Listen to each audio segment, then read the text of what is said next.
Rixon O. Campbell is a native son of Jamaica.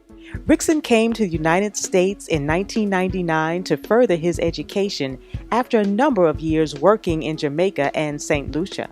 Dr. Campbell has over 25 years in leadership and management experience, both in corporate and in the educational fields. He has served as an instructor for 5 years and as an executive for one of the country's only 100% minority-owned food service management companies, FDY Inc. Rixon has served as executive assistant to the president at a university in North Carolina and is presently the director for multicultural international student affairs at a historically black college and university in North Carolina, where he provides leadership for students from over 30 countries. Dr. Rixon's passion for education and a sense of gratitude to give back to his own country, Jamaica, he has spearheaded the recruitment of 21 gifted and talented Jamaican students who have matriculated through their undergraduate studies and many of whom have entered graduate programs. Dr. Campbell is founder and CEO of RC7 Management Consulting, LLC, a member of the board of directors for Shakes and Moves Education Foundation, and the founder of ROC Global Education Network. Dr. Campbell is a strong proponent of diversity and inclusiveness. He strives for social justice for all and is committed to the understanding that we are all global citizens and should be making a difference in our communities. Upon graduating magna cum laude with a Bachelor's of Science degree in Hospitality and Tourism Management, Dr. Campbell pursued graduate studies, earning a Master of Science degree in Organizational Management, Doctorate in Business Administration degree, and a postdoctorate graduate certificate in Hospitality and Tourism Management from Florida International University. Dr. Campbell is the proud father of a son, Rixon Tariq Emeka Campbell, and his adopted son, Ricardo Cornett. He also serves as a mentor for other young men. Dr. Rixon O. Campbell, PhD. Good afternoon. How are we doing today? Don't worry. Great. It is a pleasure to be here this afternoon to share with the parents and also the young men who have been selected so far in the process. My name is Rixon Campbell, and my day job, I work at a university, a historically black college here in Charlotte. I won't say the name. It's you.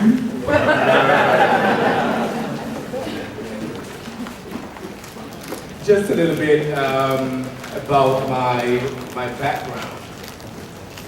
I am Jamaican by birth, and I am sure that at the end of the presentation, I would have been asked the question, so where are you from?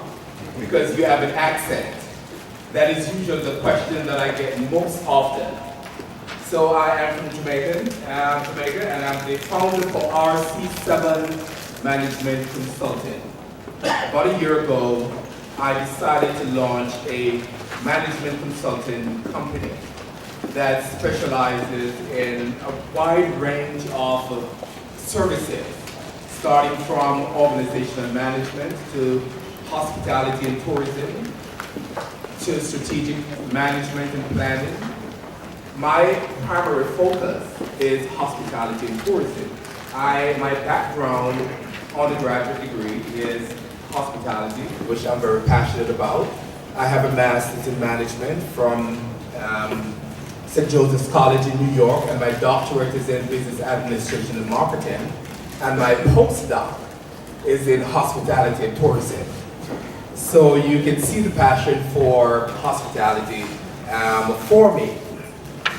And I'm also the founder for the ROCEGN Global Network, which is my initial, and I operate under the Shakers and Movers Education Foundation, which is the same foundation. Dr. Jones, he is the founder for that organization. more so to the international piece of it. One of the things about myself that I don't compromise is always remembering where I come from. I'm from a small town in Jamaica. Anyone has been to Jamaica? Oh, well, a lot of people need to start living. If you haven't been to Jamaica, you haven't started living as yet. So, I'm from a little rural town in Jamaica, Erie Castle, and I always try to remember the struggles that my mom had trying to put even meal on the table. I remember the struggles that I had trying to even finish high school, because in our education system, going to high school is not really sponsored and provided assistance by the government. You have to find your way. Having gone through the rigors of middle school, and national examination has to be taken. And if you are successful, then you would move on to high school. So, for me, I remember as a single parent family, I didn't know a father. The syndrome, or I would say the residue of colonialism, where a number of us men feel as if we should plant the seed and move on to the next plantation. And that is for another conversation. So I didn't know a father. Consequently, my mother struggled to even get me through high school. And of 6 siblings, I was the only one who finished high school, more so to go to college. So in my little community of Erie Castle, I decided to help single parent families who are struggling to help their children or child to matriculate through high school, to give them that opportunity. So I've started the foundation, which actually helped 1 or 2 or 3, depending on how much money I raised during the year. And this has been around now for about 9 months. And we were able to award this past year 3 scholarship awards to 3 single parent families in my community of Erie Castle back home. So that was a great milestone for me as a personal achievement in terms of giving back. So that is what ROCEGN does. Today, in talking to the young men who are getting ready to go to college, it's about college readiness. I have seen at the campus that I work at, and having also had the opportunity of teaching some of these freshman classes, I see the struggles that most freshmen who comes into the university faces.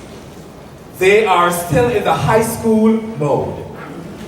And because there is no one to quote unquote oversee them, tell them when to get up out of bed, hey, the bus is on its way, you need to wake up.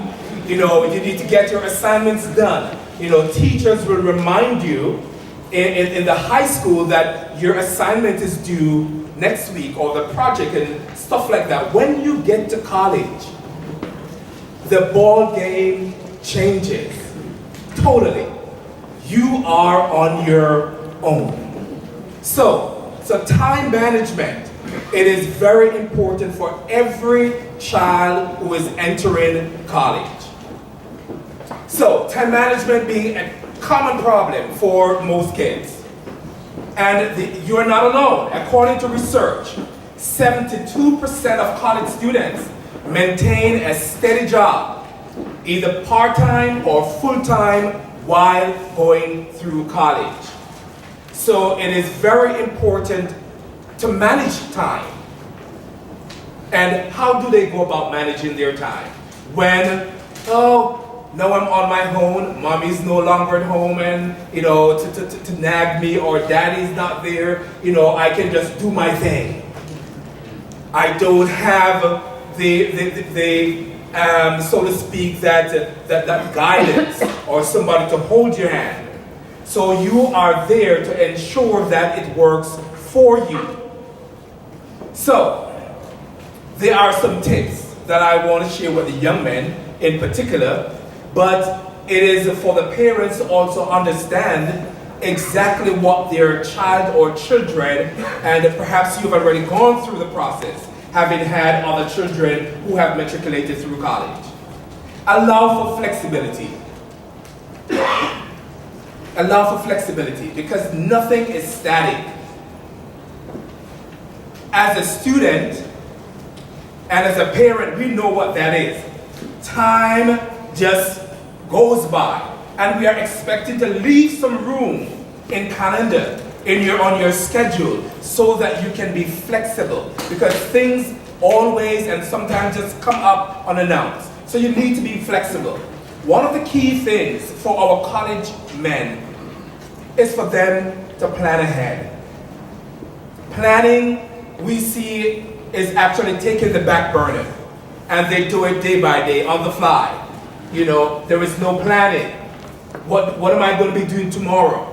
They are there with their own boys, and all of the other kids that come from their schooling and getting other acquaintances and building relationships, and they forget the purpose of their presence there on campus. They think it is just a chill and to have a good time. Now, the parties are swinging. The fraternities are calling you. The sororities are calling. And everything is around you, bombarding you. As a freshman, how do you plan your time? Planning ahead matters. So, get and use a calendar. We think that, oh, I'm young, quote unquote, for the child. I can remember everything. No. Every one of them needs to have a diary, a calendar. All of us, most of us have a smartphone where you can do what? Put your calendar on your what? On your phone. So it is very important to have a calendar, and it doesn't matter in what form. Write down everything. Encourage your young men to write. I was listening to one of the, I think it was MSNBC yesterday while driving, and they are talking about researchers showing that individuals are no longer what? Writing. So we are losing the skill of writing. Because in school, everything is a what now? A bubbling. You bubble it in, you take, and gone are the days when you have to, in my days, when I went to high school, essays have to be what? Handwritten. There were no computers and all of those stuff to be typing away. It has to be handwritten. And you have to write it in such a way that your teacher can what?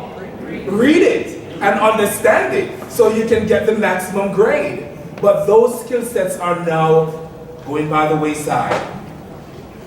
Finding time to relax, taking care of self is also important for every college student.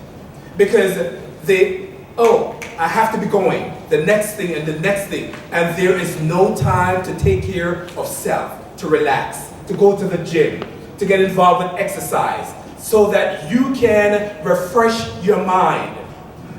One of the things that I've noticed and it worked for me when I was a college student, was exercise.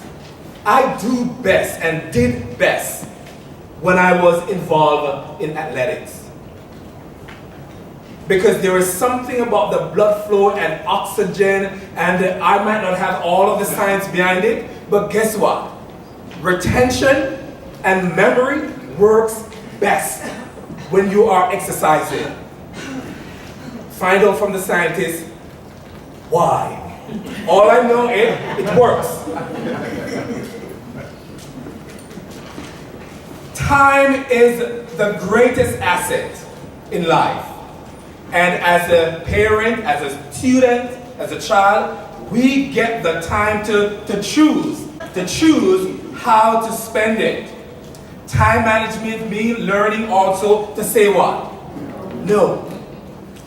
You can't be everywhere. You can't be everything to everybody at the same time because you want to be what? Cool. You have to learn to say no. There is this book, Choosing Civility, and it is written by P.M. Forney.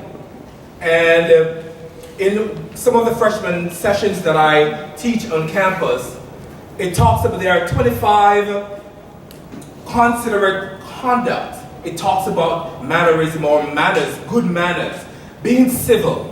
All of those things are what? Almost non-existent. So we are coming back to basics. This is one of the books that is now recommended on campus. Choosing Civility. It is now a choice that you have to make an effort to be civil because that is going through the windows. Respect others' opinion. Respect even a subtle no. The counseling session department on campus gets a number of freshmen coming to counseling center. Why? Because they do not understand that no means what? No.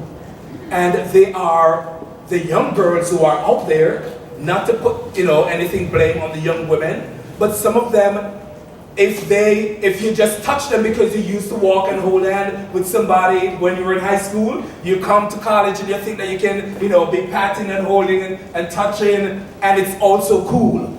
No. A number of our young people are being taken for what? Judiciary hearing. Because, you are harassing me. It is sexual harassment. And these students are, oh my God, I didn't mean anything, but that doesn't count. So once somebody says no, it should mean no. Mind your body. I know we are in a fast food generation. And college food, the cafeteria food for those of us, or those who have gone to college, you know that the caf is one of the places that everybody complains about, right? Caf food, oh my God. But you know what? In every cafeteria, you can be creative and find something nutritious to eat. Yes, you might not want the fried chicken every day, but there's a salad bar. And you know what I noticed? The salad bar, oh yes, they will take the salad bar and then the dressing is more than the salad. And coupled with that, the next spot we're going to run to is Burger King. And then it's McDonald's and then the sodas. And there is no limit. Because in the cafeteria is what? Eat as much as you can. So there are no restrictions. Once you get in the cafeteria at 12 or 11, if you do not want to leave out until 2 o'clock, that's your business. You eat as much as you can. So we have to enforce and instill in our young people that guess what? We have to mind our bodies. The college and the campus is one of the places where we talk about the 15 to 20 pound first year syndrome. That the average weight gain for our young people in the first year of college is 15 to 20 pounds. Because we are on Freedom Street. Have it your way, Burger King. So, minding our bodies is very important. Respect other people's space. A number of your young men will be coming to college, coming from a household that they have their own rooms. They don't share bathrooms, some of them.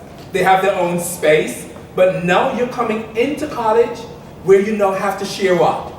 Space and room and your things, and some people do not understand that the cereal is not yours and the milk in the refrigerator is not yours, but you think that you should go and pour and eat as you like.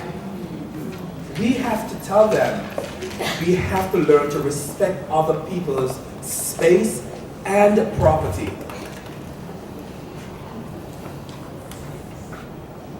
Criticism, acknowledge others, assert yourself, apologize earnestly, avoid personal questions, accept and give praise, do not shift responsibility and blame, be a considerate guest, and that will come around spring break or vacation time when, guess what, your roommate says, you can come home to spend the weekend, and you go to this person's house that you don't know and acting as if you're at home. Eating, going to the refrigerator as if it's your refrigerator. Not remembering that you are a what? Yes. A guest. While I'm working on this project, which I'm so excited about, it's called Saving Our Sons. It is a book called Saving Our Sons. And there's a lot of social currency in the Americas as we speak about our young men of color and how the system is set up or orchestrated or designed or for whatever reason. But we know that within our African American community, we are losing our young men of color like no other time.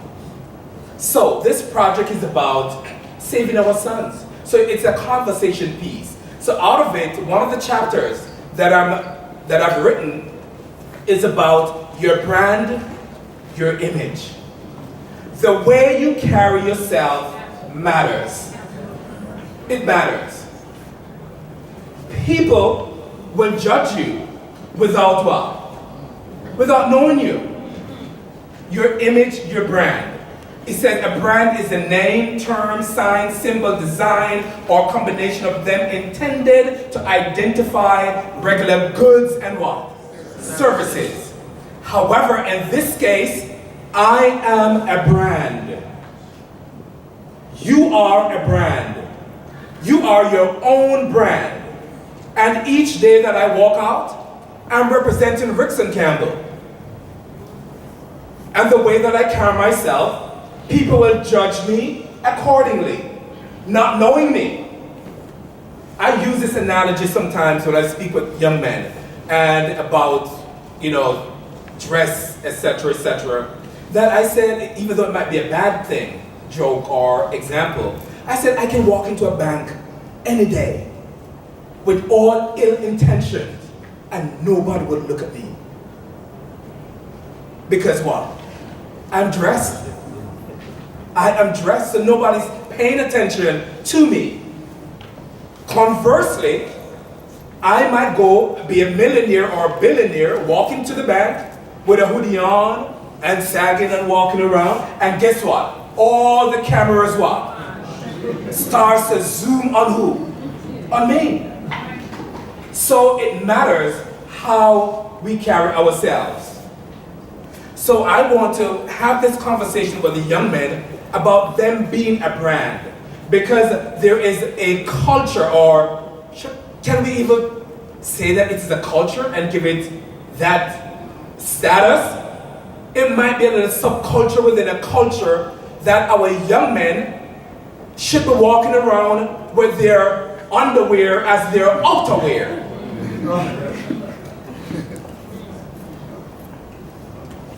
And we come to this guy. Who remember Larry Pratt?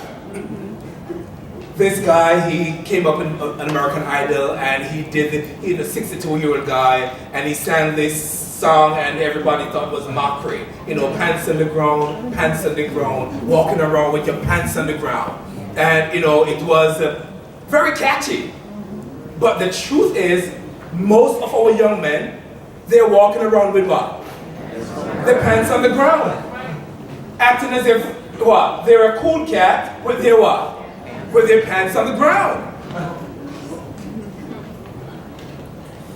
And you know what is disturbing? Most of them have a what? A belt in the pants. What is the purpose of your belt? So it won't go down. What is the purpose of the belt? If you cannot even, let's say you are up to no good, how are you going to run? When the seat of your pants is all the way down to your knee. How are you going to run if someone is chasing you? We are a brand. People judge you without knowing you, positively or negatively. Your image, your brand. And that is a quote that I would share with the young men. A part of the culture that we say, or the subculture, is out of this notion of hip-hop and the black culture, etc., which a number of our young men do not realize and understand that this is marketing. It is marketing. The owners of BET and the owners of other television network, they know how to sell a product. And they are going to package it in such a way that it what? That it sells. And then the society thinks that this is the norm. No. Have you seen Jay-Z when he walks out on the stage? When there's a function? Do you see Sean Diddy when he walks out? Do you see how they appear? They are doing a job to sell a product. But once the performance and the curtains are down, our young men do not realize that, guess what? That is not the norm. So we need to instill in our young men that, please do not let these things fool you. Look at these people. Look at them. GQ magazine.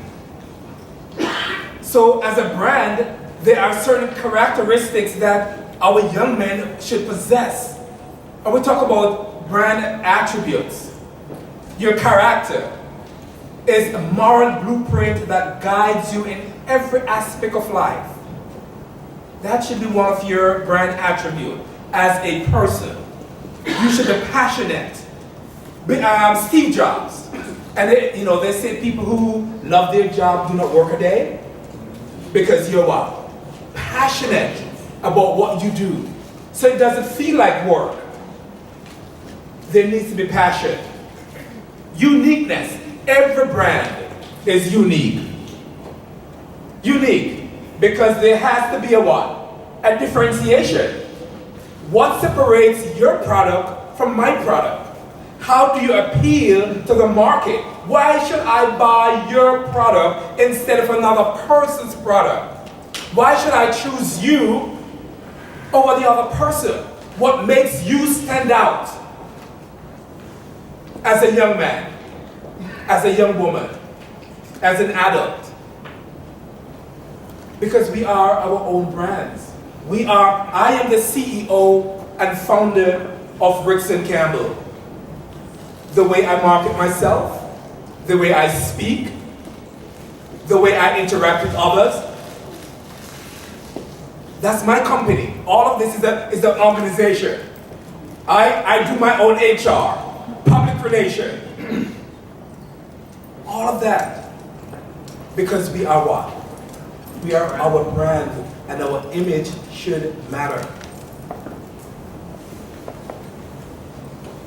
So that is what I want to share with our young men today. And I will have more interjection to, when I'm speaking with them, because the focus is going to be on them. But also for you as parents of these proud young men who are great achievers, to get an understanding of what we are saying to them, so it is reinforced in the homes. Thank you for your time. Thank you for listening. And if you have any questions, I will entertain them.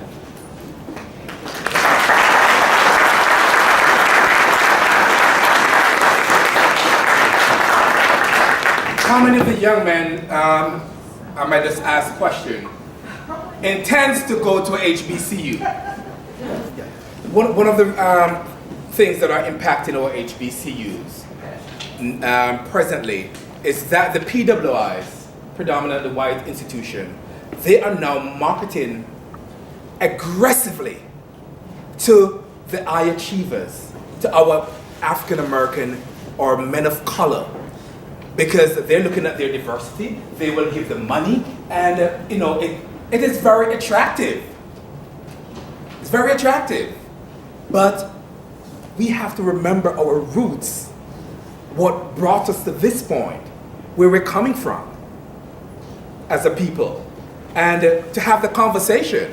My son goes to A&T. He was at Elizabeth City. That drive was too far for me. I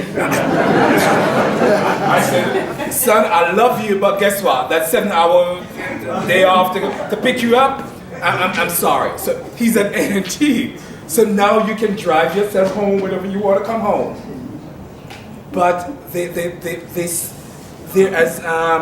Mr. Anderson was saying, that at HBCU there is something about the community.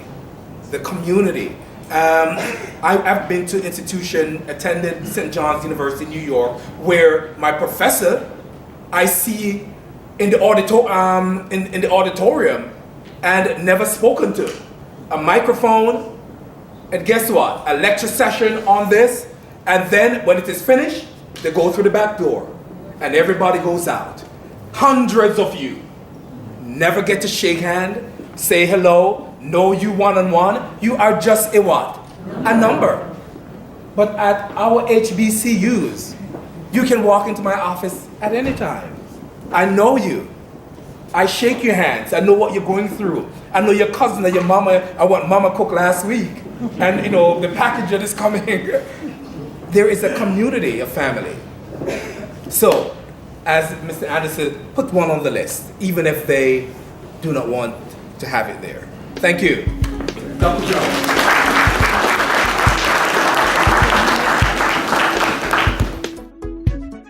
RC7 Management Consulting, LLC.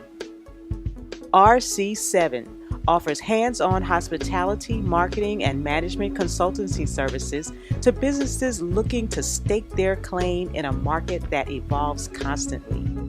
Bringing over 20 years of experience to ensure your business becomes and stays dynamic, in step with competitors, trends, and above all else, a more powerful, more agile consumer than industry has ever encountered. Founded by Dr. Rixon Campbell in 2013, RC7MC is on hand to provide an exhaustive, engaging mix of strategic, branding, and managerial services to turn your business into a market force. RC7's market insights are designed to help firms within and beyond the tourism and hospitality industry build scalable business models, source and improve the finest talent, develop traceable public relations footprints, and deploy cultural diversity as a competitive advantage. Our services include management organization, training and development, educational coaching, cultural and sensitivity training, and partnerships. We look forward to joining you on your journey towards long-term success. For more information, contact Rixon Campbell at 980-263-9473. Again, you can contact RC7 Management Consulting, LLC, 980-263-9473.